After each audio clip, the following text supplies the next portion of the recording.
Hey everybody, Jimmy here with the Triple C Collective, presenting Anime Any Day with Star Wars Visions, Episode 6.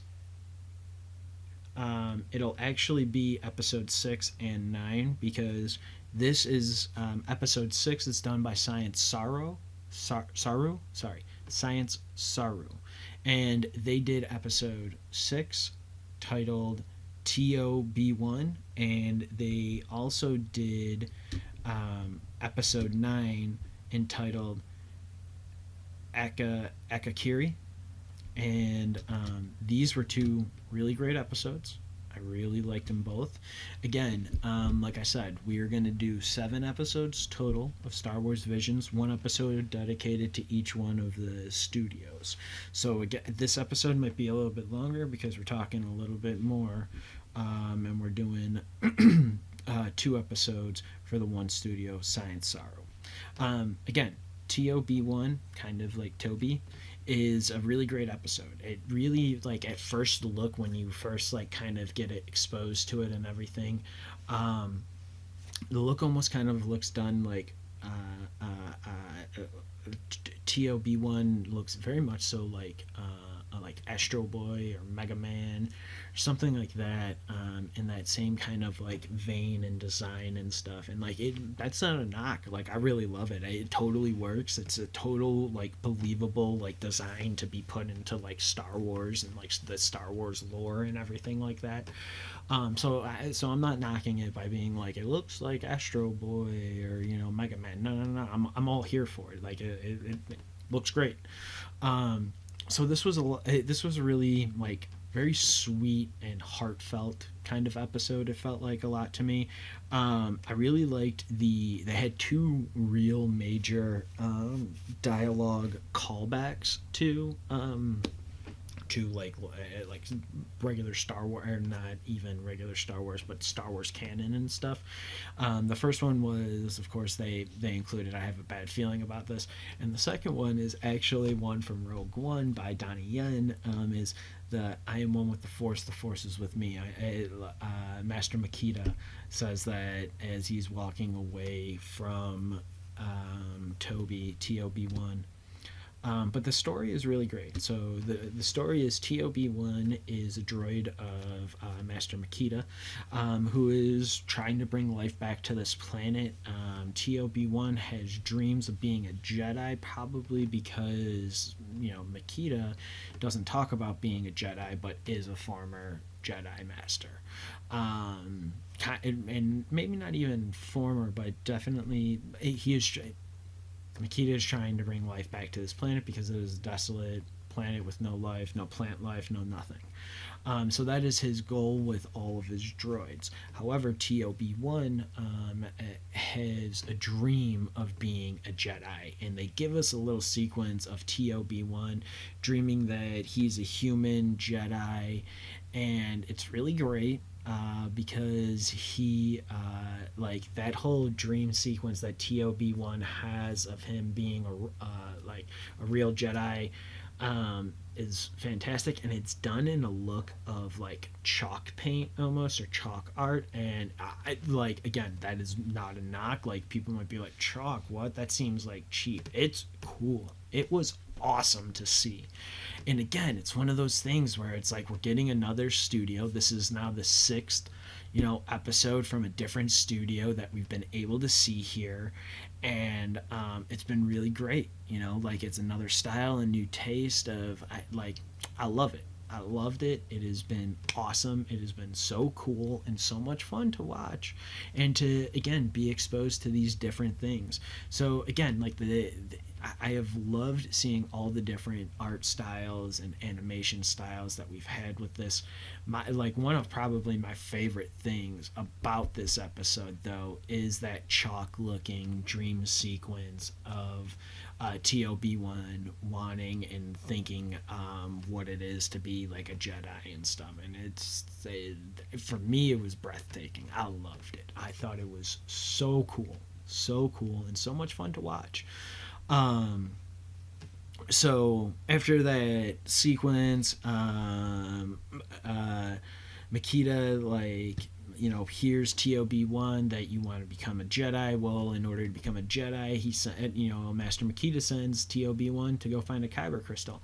TOB1 looks all over the planet and into the rocks everywhere. The only place he doesn't look is the one place he's not allowed to go, the basement. TOB1 obviously goes into the basement. He finds a ship. He looks throughout the ship, and as he's messing around pushing buttons on the control panel of the ship, Toby accidentally shoots off a message saying that he is here, he's a Jedi, he is looking for kyber crystals.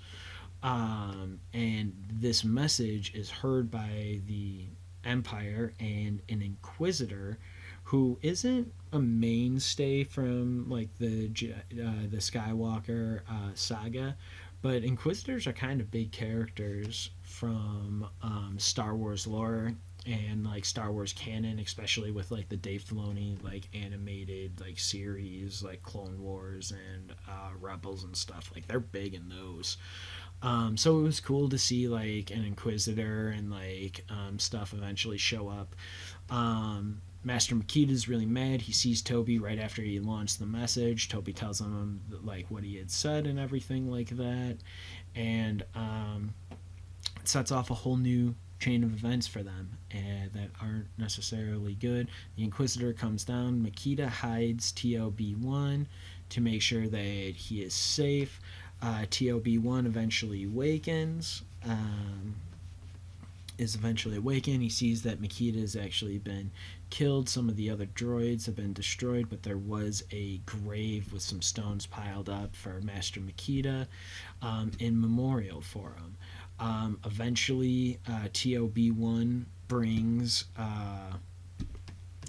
life to the planet and grows plant life and brings like rain and water to the planet. Stuff that like wasn't there before or that we hadn't seen. And during this stuff, he turns on something else that calls the Inquisitor back to his calls him back to his house where he was living with Master Makita before the Inquisitor assumably killed Master Makita and he got buried.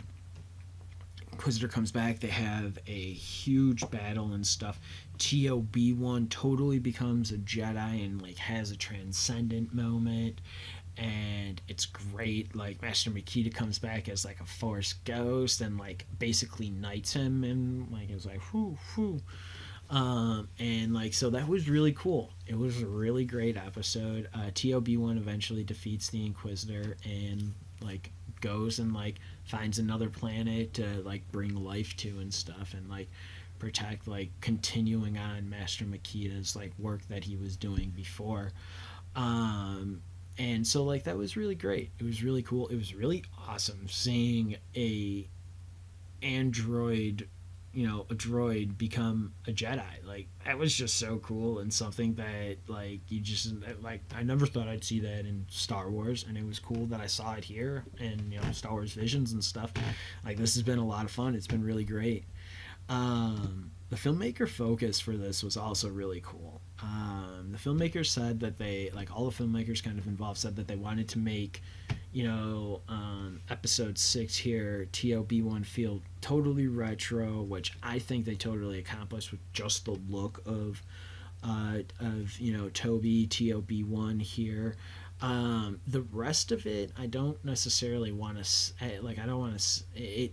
Like it didn't necessarily look super retro to me, but like it had a certain feel, and if that feel is what the filmmakers are calling retro, let's call it that, because it felt right. Like everything, like the way everything looked, nothing felt like out of place or shouldn't have been like displayed or anything like that. It was so cool. It was good art. It's great animation, great style and look. So I really actually really like this. And like again that look of like the Mega Man Astro Boy, I feel totally goes with that that retro style look. The other thing that is like displayed throughout this entire episode that I really didn't get until I watched the filmmaker focus is that the filmmakers also talk about how like they decided to pick Pinocchio as their old Disney movie reference, and then seeing the whole experience that TOB1 goes on is kind of like mind-bendingly like great, because it's the story of Pinocchio in Star Wars, in this little sliver of Star Wars, and it's like, I didn't know you could do that. like that's so cool. That was so awesome to see. And again, I highly suggest for people who just like to, just enjoy stuff, like check out special features, any kind of extras that you can from movies. You find little nuggets of gold like that all the time.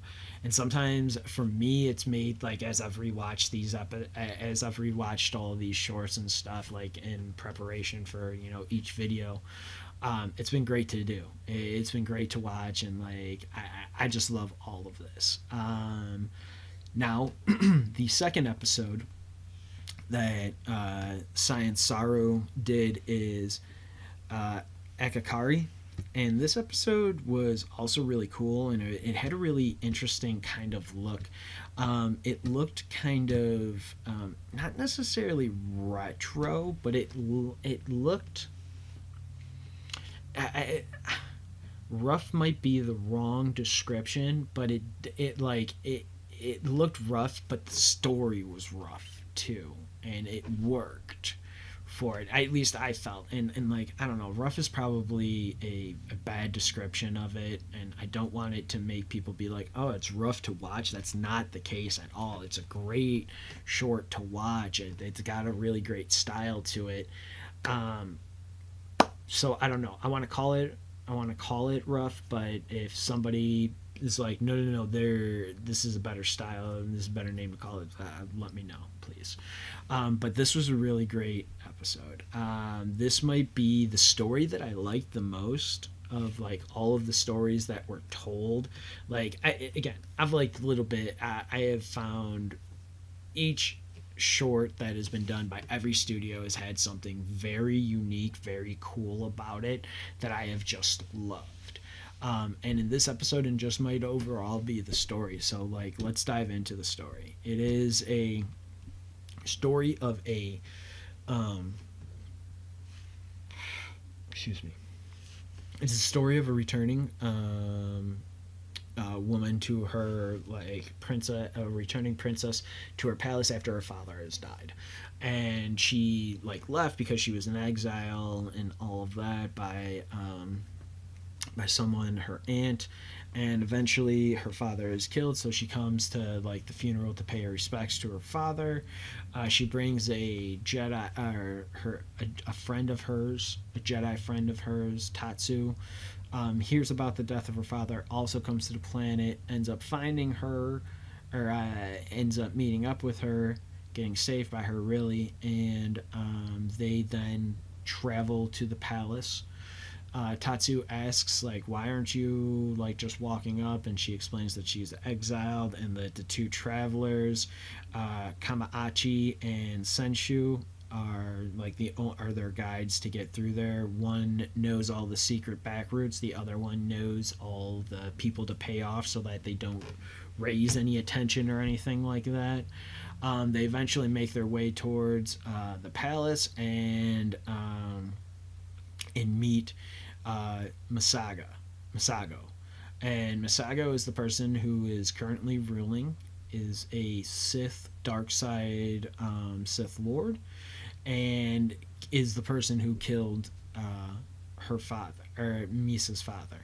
And so, like, this was really great because once we get here, we have an amazing battle. And, like, once they arrive here, it also has, like, a lot of that feudal Japan, like,